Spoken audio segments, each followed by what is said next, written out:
Here we've got some of the Charlie Company 6RAR diggers having a rest in the company mess hut, which we're pleased to get.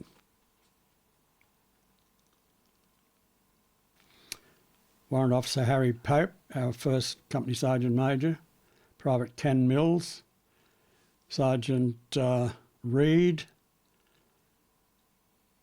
Corporal Robinson,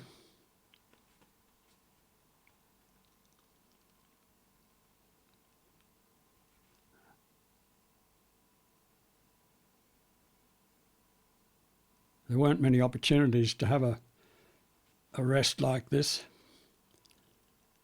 The number of patrols, standing patrols, listening patrols and digging trenches caused us to virtually be employed 24 hours a day.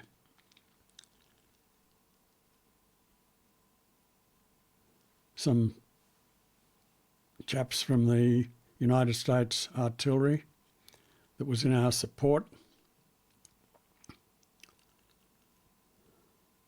Private Solomon, I think his name was. Merv Handley, who was the one of the signallers on company headquarters. Private Mark Manell there on the right, a good friend, and one who helped me put together my book, ultimately, We Band of Brothers, A True Australian Adventure Story, which is still available on Amazon for downloading. Private Ken Mills, Corporal Gene Peterson, an outstanding section commander.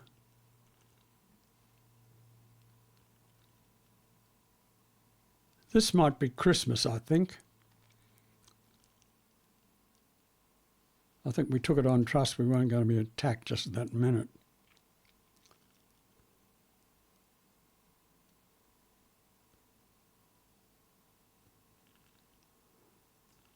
Gene Peterson again there in the centre.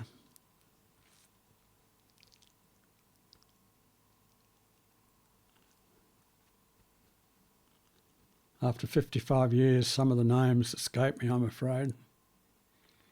Ian Ray on the right.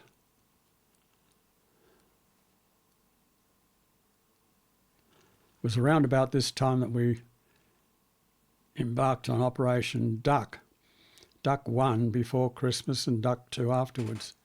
And this was out on Route 2, the road between Vung Tau and Saigon, where we secured part of the route for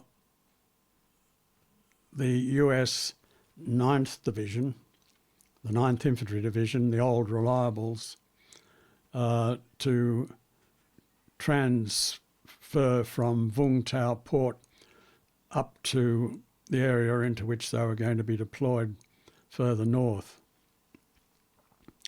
That division, the 9th Infantry Division, had actually fought in the Western Desert in Sicily and at D-Day in Normandy during the Second World War. Sergeant Godfrey, Roy Godfrey, out in the field. We did have some beer rations on this operation. We were totally stationary out in a very flat area, but under the surveillance of any enemy up on those mountains, the Nui Taivai Mountains. But we were relatively secure, and we were there for a long period of time. We saw hundreds and hundreds of these trucks moving the US troops north.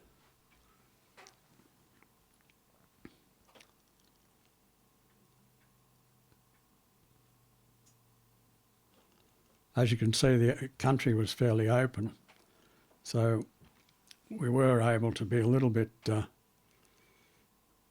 less cautious about being attacked in this position.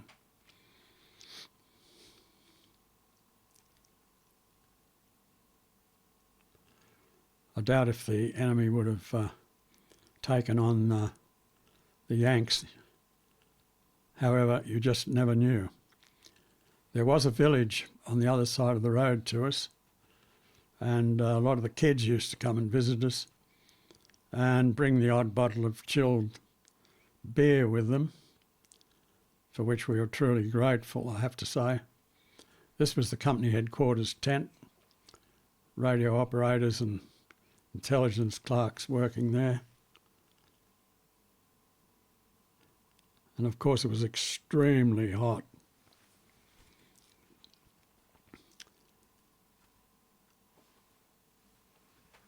Our radio masts way up in the air, always a good marking, a spot for the enemy to take a bead on, I guess, but fortunately it never seemed to happen. On the perimeter of our company, always the sentries, and further outstanding patrols. This is my intelligence corporal, Frank Parker, who was with me right throughout the 12 months, or at least until I left the company to become battalion second in command.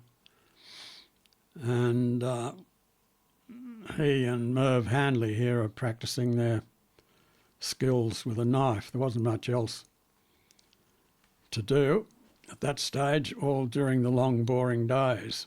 And it's a long while from sun up to sundown in the tropics.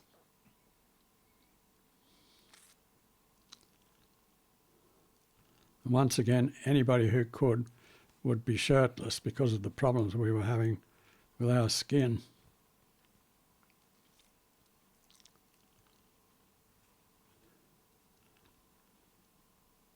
Technically, we should have all been camouflaged up and had shirts, sleeves rolled down to the wrist. But I'm afraid that when you're deployed for 12 months, virtually every day, that becomes an impracticality.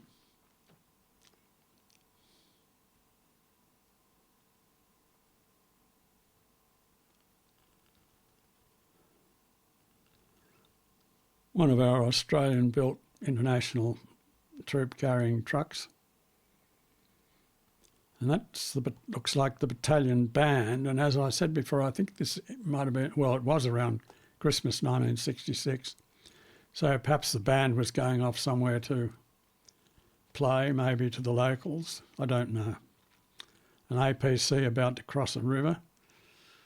And here now, I'm in Taiwan. I went on R&R for 6 days, or 5 nights I think it was, and to Taiwan, which was most interesting. And there were several United States Army officers with me on the flight who I kept in touch with during the time I was there, which was a very good thing. This is downtown Taipei. Pity about the quality of the pictures, I'm afraid. But as you can see, tropical almost. I think Taipei is not all that tropical, is it? It's getting a bit up north. Very typical Chinese shops. Lots of bicycles and a bunch of what looked like female sailors.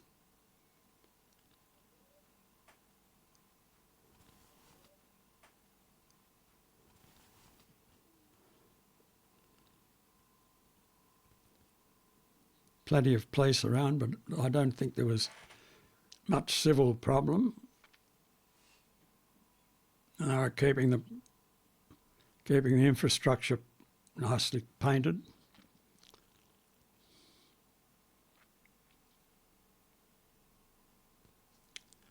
The interesting thing was that the scaffolding on the buildings was all bamboo, which interested me.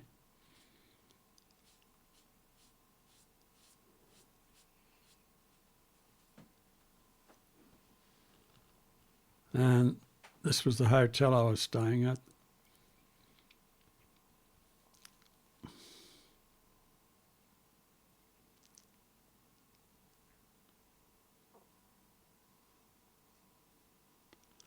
Today it's a country of 25 million people and very prosperous,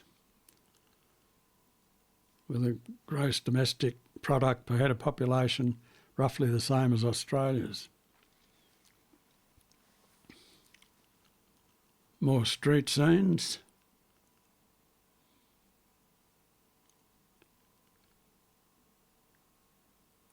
This was the building of a drainage canal, I think. And lots of troops going past.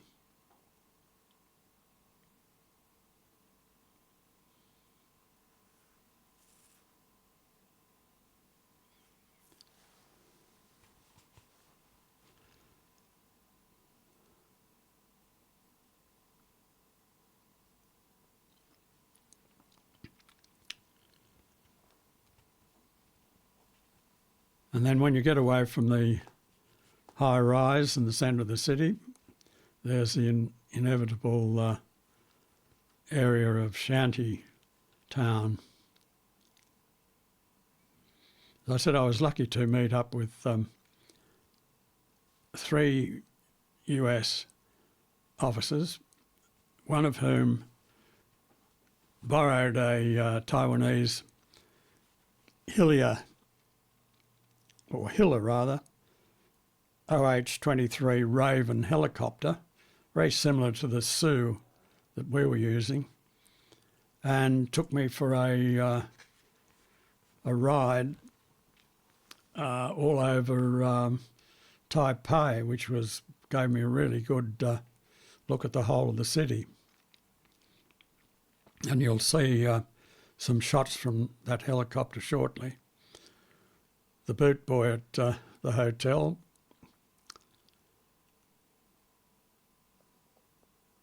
always happy to have his photo taken.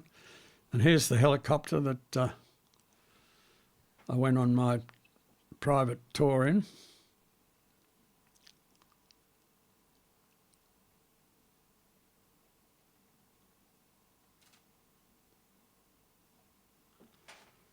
Ubiquitous paddy fields, of course.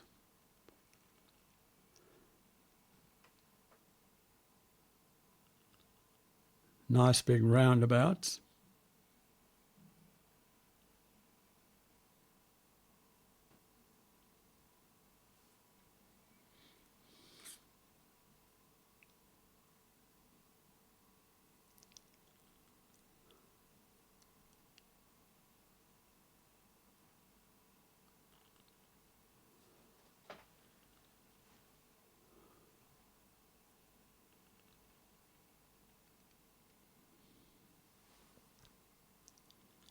My pilot, who was an army major. It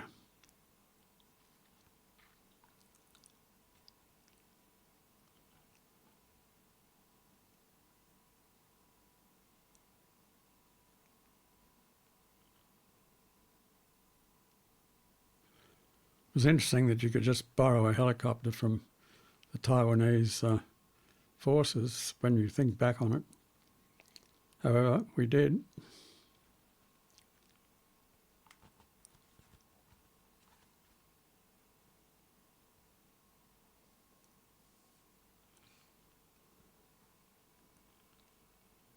I think the Taiwanese are very, very, very friendly with the Americans, given their security situation. And off goes the chopper back to its house, hangar perhaps.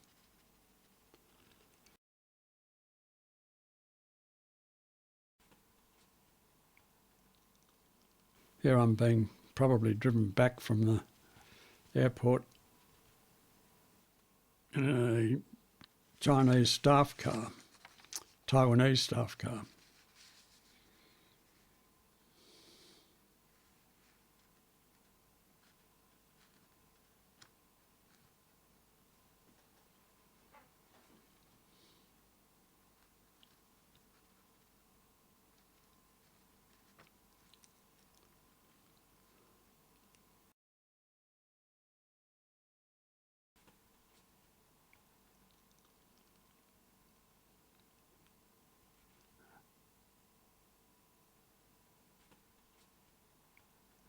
you'll see two US Air Force pilots, F-4 Phantom pilots, the captain and the co-pilot, and there's one of them there. And we did some sightseeing together during the time I was in Taipei.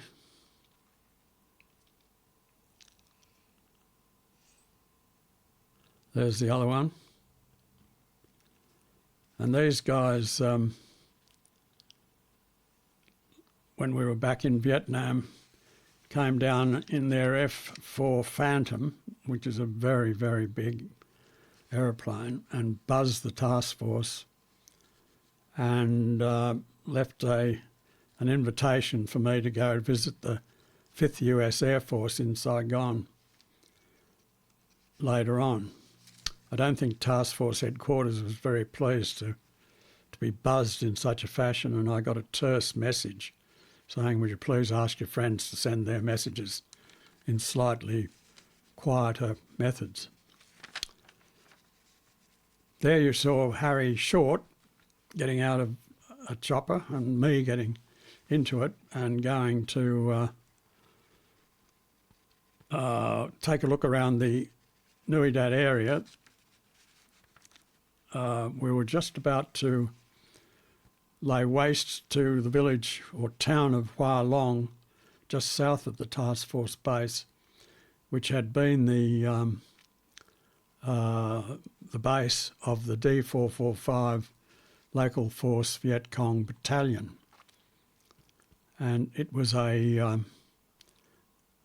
that incidentally, that you're looking at now is the area where C Company was on the perimeter. And you can see the barbed wire fence, the outside of it going around the outside of the rubber. The gap in the middle there was the LZ called King's Cross that was in my company position.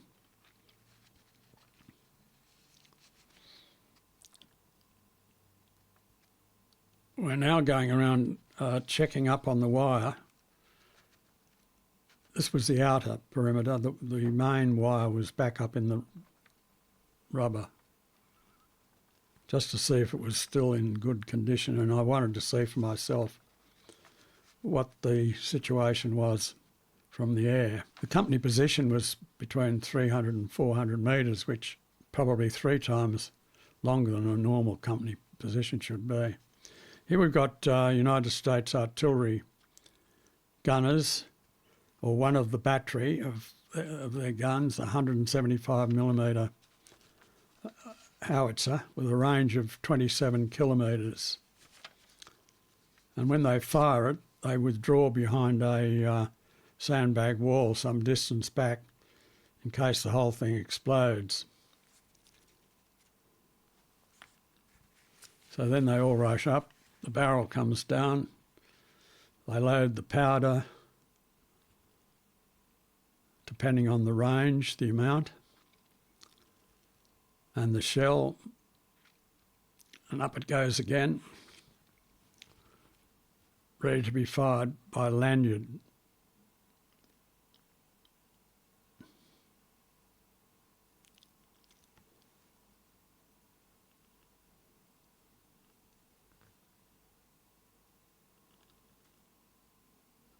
Bang.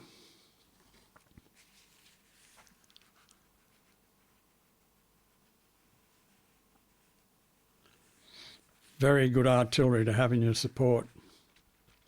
Very accurate and can keep up a sustained rate of fire.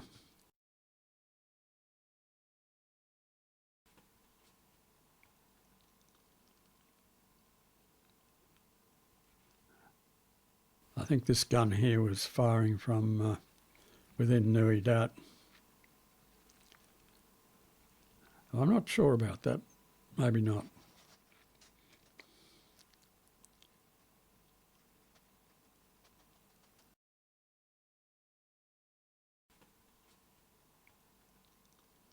Now we've got one of the C Company patrols.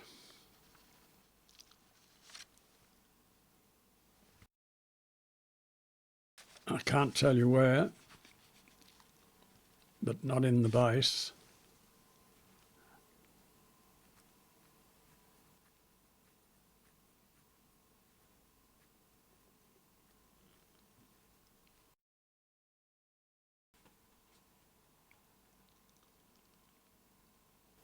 And there we've got an Australian artillery battery position of 6 light howitzers and some of the battalion mortars there, 81mm mortars, 6 in the platoon, and an American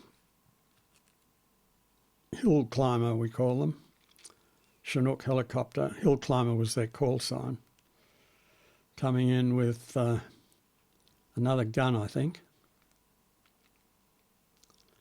and no doubt ammunition and troops.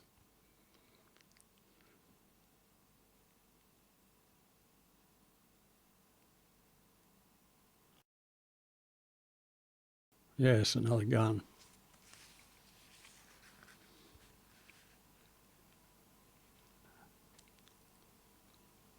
There's a big rush to do all this. The helicopters don't want to be on the ground for very long.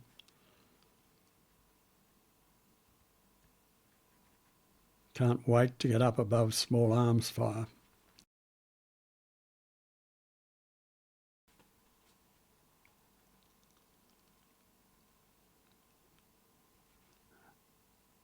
Private Cox from C Company, Bill Cox. His mother knew my mother. They both lived in the same area. So I had 2 people to look after, myself and Bill Cox. Here we are eternally putting up antenna.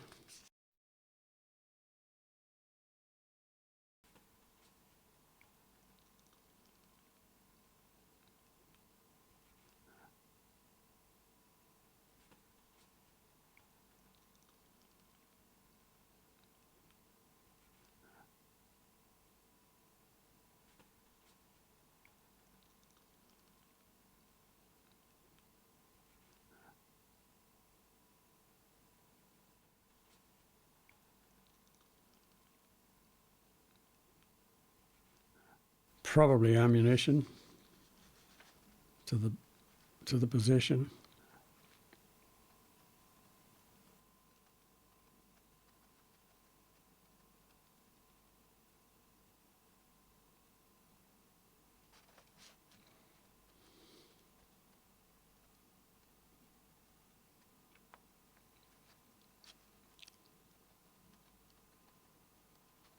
You had to hold on to your hat when these things were around.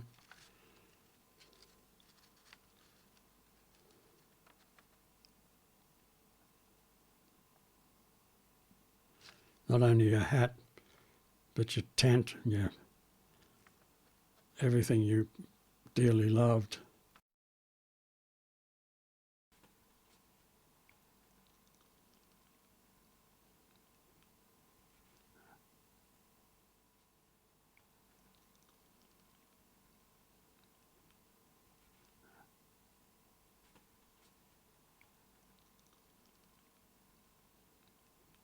The artillery battery firing.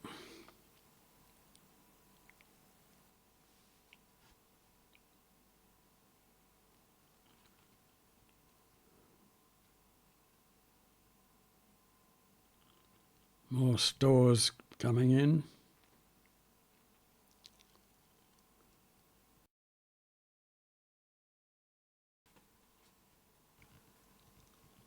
Bill Tyack from Newcastle.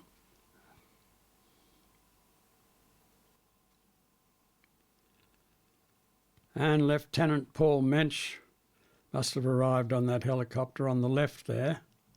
He'd been a staff cadet at the Royal Military College Duntroon, there he is, when I was an instructor there, before I went for 3 years to Papua New Guinea with the Pacific Islands Regiment, and then on to 6 RAR and Vietnam.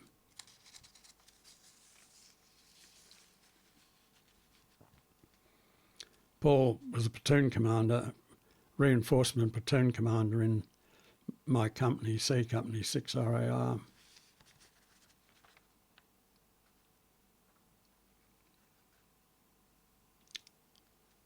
The terrible twins, Frank Parker and Merv Hanley there. Mark Manell.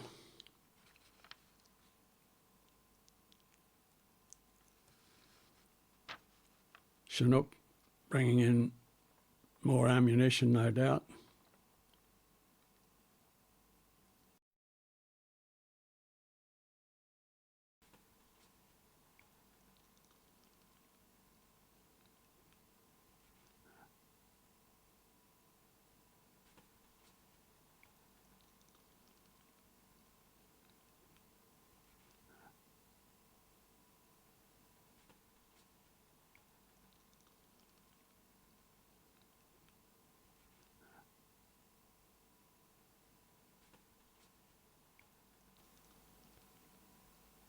And a Huey gunship, United States Army gunship.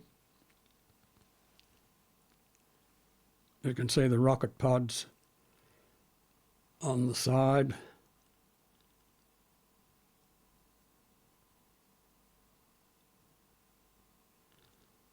It's from the 173rd Airborne Brigade.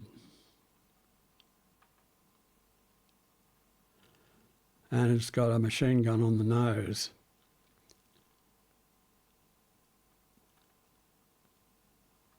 Another US helicopter.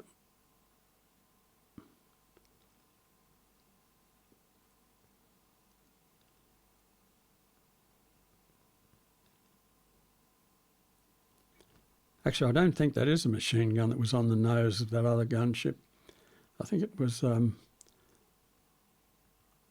device for throwing grenades.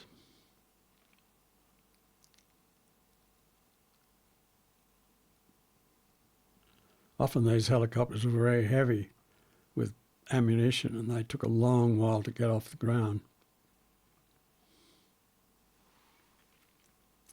There's a Chinook with, I think, another helicopter slung underneath it, rescued from where it had either been shot down or crashed, probably shot down.